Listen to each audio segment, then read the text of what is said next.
Eto mga ka-RSP, ngayong taon muling ipinagmamalaki ng ating bansa ang ating mayamang sining at kultura sa pamamagitan ng Likhang Hobby Market Fair 2025. Isang natatanging pagtitipon ng mga likha at disenyo mula sa mga mahuhusay nating local weavers at artisans. Dito tampok ang mga hand-woven na produkto na sumasalamin sa tradisyon, sining at dedikasyon ng bawat Pilipinong naghahabi. At upang mas maipaliwanag po sa atin ang kahalagahan ng pagdiriwang na ito at ang mundo ng hand-woven textiles, kasama po natin ngayon si Ms. Ramby Katrina Lim, ang Secretary ng Hobby Philippine Textile Council at isa sa exhibitor dito na si Jeannie Lakay. Magandang umaga po sa inyo at welcome po sa Rise and Shine Pilipinas. Good morning po. Hello. Morning. Yes, Ms. Ramby, good morning, Ms. Ramby. Sa 15th year ng Likhang Hobby Market Fair, ano po yung mga bagong initiatives o tema na pwedeng asahan ng mga bisita ngayong taon? So, magandang umaga po sa inyong lahat. Welcome. Welcome pala. I'd like to invite everyone sa Likhang Hobby Market Fair. So, this year po ang tema po ng fair ay ang sining ng tela. So, ito po yung pagtangkilik po natin sa pamana ng mga habing Pilipino. So this year po, meron po tayong kwentong kultura, which is yung isang heritage talk po natin na tungkol sa fashion at saka tungkol sa paggamit ng tela, maliban sa fashion. Meron rin po tayong mga workshops tungkol sa paghahabi. So paano magbinakol or paano mag-backstrap weaving. At saka syempre, ang ating market fair itself. So this year po, meron po tayong higit lang mga 80 na mga vendor to 100 vendors from all over the Philippines po. Marami po tayong mga hobby galing sa Luzon, Visayas, and Mindanao. Meron rin po makikita rin po this year ang 8th Lourdes Montinola Piña Weaving Prize at saka po ang mga entries sa 4th Eloisa Hizon Gomez Abaca Weaving Competition. Well, regarding that, Ms. Ramby, paano po tinitiyak na yung mga local weavers at artisans ay meron pong sapat na support at exposure sa ganito pong aktibidad? So, ang Likhang Hobby Market Fair ay talagang tinayo po ng hobby para maging plataforma po para sa mga produkto na hinahabi ng mga Pilipino. So, this year po sa October 10 to 12 sa space in One Ayala is ititipon po namin yung mga iba't ibang mga negosyo sa paghahabi at saka chance po to para dun sa mga interesado, sa mga estudyante gustong makalaman tungkol sa kultura natin Pilipino, pwede silang magkakaisa or magtipon-tipon para ma-experience po itong lahat. So, inaanyahan po namin ang sa mga viewers nyo at kayo na dumalo. Kasi nasa tao po ang, I guess, yung sa suporta ng tao, sa interest ng mga tao, ang magiging tamang pagsuporta sa mga hobby, diba? For them to see the culture, for them to buy kung ano yung nagugustuhan nila, at for them to experience po ang Likhang Hobby Market Fair. Alright, kay Miss Jeannie naman tayo. Ma'am, bilang isang regular na vendor sa Likhang Hobby, paano to makakatulong para mas mapalugo pa yung negosyo mo at pagpapakilala ng iyong mga produkto? Hello, good morning sa inyong lahat. Oo.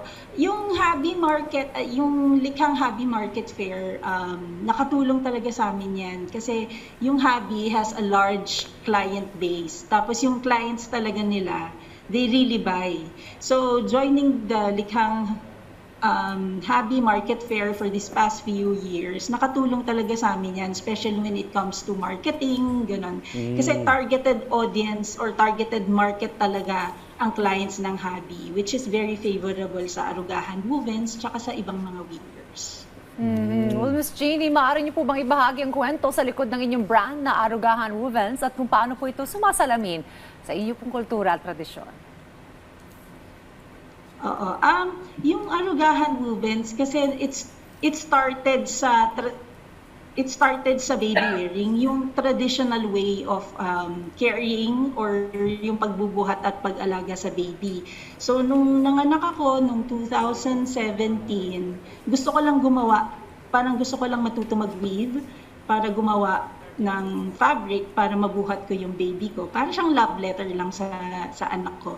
Pero dahil doon, because of Baby Wearing Philippines, sumali ako doon, and other moms, nakita nila na gumagawa ako. So, nagpagawa na rin sila na nagpagawa sa akin. And then when pandemic came noong 2020, umuwi ako dun sa Dupax del Sur, Nueva Vizcaya. And then, because may mga zero cases kami doon, nagkaroon kami ng workshop ng ng weaving doon. So, ang weaving namin doon sa Nueva Vizcaya sa Dupax is namatay na since 1970s. So, nagulat ako na yung workshop pala na ginagawa namin ng 2020 is a revival of the Isinay weaving. So, from personal reason ko to just weave, naging mas malawak na yung reason kung bakit kailangan ko ipagpatuloy yung weaving. And then hanggang ngayon, from 2017 hanggang ngayon, meron ng Arugahan Wovens and may weaving na ulit dun sa Dupax del Sur, Nueva Vizcaya. Alright, that's nice. At least yung calling ni Miss Jeannie dun sa baby niya nung nanganak siya. Balik tayo kay Miss Ramby. Ma'am, bukod po sa mga products, ano pa yung mga expected activities o workshops na maaaring asahan ng mga bibisita sa Likhang Habi Market Fair 2025? So, sa Likhang Habi Market Fair 2025, we will have parang demonstration. So, actually, Jeannie will be might demonstrate how to baby wear. Ang paggamit po ng tela is important. We're giving them these opportunities to our vendors to show how to use yung products nila. Meron rin po yung, as I said, the display of the exhibitions, of the entries of the Lourdes Montinola Piña Weaving Prize at saka ng Hiloisa Dizon Gomez Baka Weaving Competition. So, pumasok na po yung mga entries. So the exhibition and at saka announcement ng winners is during the fair, October 11 and 12 respectively. Makikita po natin yung high skill and creativity ng mga habing Filipino. Not just for the competition but also sa mga produkto ng mga vendors po.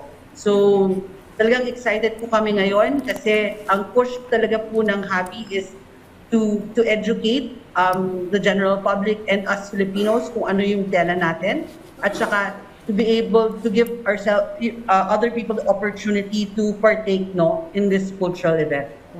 So mark our calendar sa October 10 to 12. Last na lang siguro kay Miss Jeannie, ano po ang mensahe ninyo sa mga kababayan natin na nais rin po sigurong pasukin ang mundo ng weaving at sustainable fashion?